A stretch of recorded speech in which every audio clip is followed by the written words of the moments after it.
Hallelujah. सबको जय मसीह की। आप सबका स्वागत है द पवित्र सोल चैनल पर। हमें कई दिनों से कमेंट्स में आ रहे थे कि हमें वचनों के साथ प्रेयर करना सिखाइए। तो दोस्तों, हमने इसलिए यह वीडियो को बनाया है।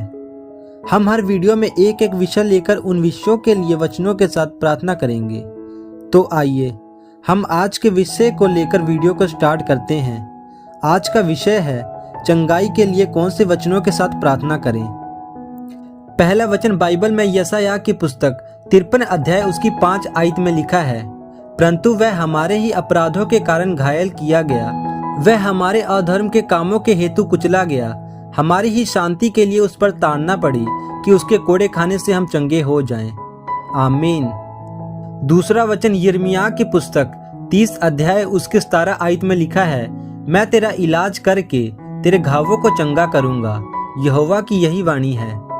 तीसरा वचन यिर्मयाह की पुस्तक 17 अध्याय उसकी 14 आयत में लिखा है, हे यहोवा मुझे चंगा कर, तब मैं चंगा हो जाऊंगा, मुझे बचा, तब मैं बच जाऊंगा, क्योंकि मैं तेरी ही स्तुति करता हूँ। आमीन। तो दोस्तों, देखते हैं कि हम परमेश्वर से चंगाई कैसे प्राप्त कर सकते हैं। पहला पॉइंट है विश्वास के द्वारा। तो आइए हम बाइबल में देखते हैं कि किस किस ने विश्वास के द्वारा चंगाई को प्राप्त किया। जिस तरह 12 साल से लहू बहने वाली रोगन भी अपने विश्वास के द्वारा चंगी हुई, वह बीमारी में भी प्रभु यीशु मसीह के पास गई और विश्वास के द्वारा अपनी बीमारी से आजाद हुई। जिस तरह हम बाइबल में देखते हैं कि अंधा भी अपने विश्वास के द्वारा चंगा हुआ। जब प्रभु यीशु ने कहा, तुझे विश्वास है कि मैं तेरी आंखें खोल सकता हूँ? तब उसने कहा, हाँ प्रभु, तू मेरी आंखें खोल सकता है। और उसके विश्वास के द्वारा उस अंधे ने आंखें पाई।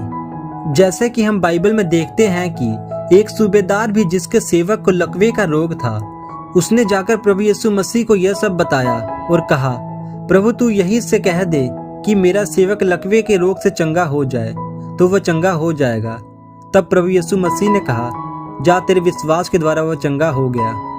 इस तरह सूबेदार के विश्वास के द्वारा उसका सेवक चंगा हुआ। दूसरा पॉइंट है परमेश्वर का भय मानने के द्वारा।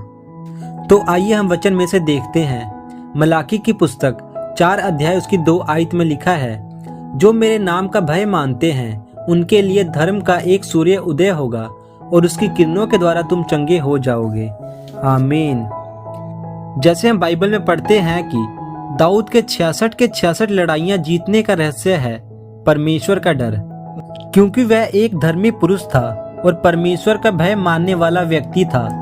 इसी कारण जब उससे पाप हुआ तो उसे पता था कि अब परमेश्वर का आत्मा उसके साथ नहीं है, इसलिए उसने भजन संहिता 51 में परमेश्वर से रो रो के पाप क्षमा के लिए प्रार्थना की। जब हम बाइबल में अय्यूब की पुस्तक को पढ़ते हैं तो अय्यूब के अंदर भी परमेश्वर का डर था। जब अय्यूब के जीवन में बहुत सारी मुश्किलें थी, उसे कोढ़ हो गया था, तब उसकी पत्नी ने उसको परमेश्वर को कोसने के लिए बोला तो उसने साफ इनकार किया। आखिर में अय्यूब परमेश्वर के द्वारा चंगा किया गया। जैसे कि हम बाइबल में पढ़ते हैं कि जब बेबीलोन के राजा नबूकदनेस्सर ने यह घोषणा जारी किया कि अब से जो कोई मेरी मूर्ति को छोड़ किसी और को दंडवत करेगा, वह आग की भट्टी में डाल दिया जाएगा। सदरक, मेशक, अबेदनगो परमेश्वर का भय मानने वाले व्यक्ति थे, इसलिए उन्होंने उस मूर्ति के सामने दंडवत नहीं किया। तब उनको उस आग की भट्टी में डाल दिया गया। तब परमेश्वर ने उन्हें उस आग की भट्टी से बचाया।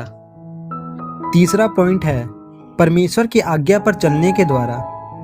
जब हम वचन पर अड़े और खड़े रहते हैं और आज्ञा को पूरा करते हैं, तब परमेश्वर हमें चंगा करते हैं। जैसे कि यीशु मसीह की परीक्षा के समय शैतान ने यीशु को कहा, अगर तू परमेश्वर का पुत्र है तो अपने आप को इस कंगूरे पर से गिरा दे, क्योंकि लिखा है कि वह तेरे विषय में अपने स्वर्गदूतों को आज्ञा देगा और वे तुझे हाथों हाथ उठा लेंगे, कहीं ऐसा ना हो कि तेरे पाँव में पत्थर से ठेस लगे। इस पर प्रभु यीशु मसीह, जो वचन को अच्छी तरह जानते थे, उत्तर दिया, लिखा है, तू अपने प्रभु परमेश्वर की परीक्षा ना करना। जब हम दानियल की पुस्तक को पढ़ते हैं तो उसमें लिखा है, जब दानियल और उसके दोस्तों को अशुद्ध भोजन खाने के लिए दिया गया तो वे वचन को जानते थे और उन्होंने वह भोजन खाने से इनकार कर दिया। जैसे कि बाइबल में लिखा है, जब नामान कोढ़ी को यरदन में 7 बारी डुबकी मारने को बोला गया और उसने आज्ञा पूरा किया। उसने जाकर यरदन में 7 बारी डुबकी मारी और वे अपने कोढ़ से पूरी तरह चंगा हो गया। आमीन। तो दोस्तों, जो हमने इस वीडियो में वचनों के बारे में जाना है, इसके लिए हम एक छोटी सी प्रार्थना करते हैं। तो आइए हम प्रार्थना में चलते हैं। हे सर्वशक्तिमान परमेश्वर, आज के इन वचनों के लिए हम आपका धन्यवाद करते हैं। पिता परमेश्वर, हम प्रार्थना करते हैं कि आज जो इस वीडियो में प्रेयर पॉइंट्स बताया गया है, जब ये लोग इस प्रेयर पॉइंट्स के साथ प्रेयर करें तो ये अपनी चंगाई को, अपनी आशीष को पाएं, प्रभु यीशु मसीह के सामर्थ्य नाम में। आमीन, आमीन, आमीन। तो दोस्तों, अगले वीडियो में हम एक और प्रार्थना पॉइंट के साथ मिलेंगे। सबको जय मसीह की।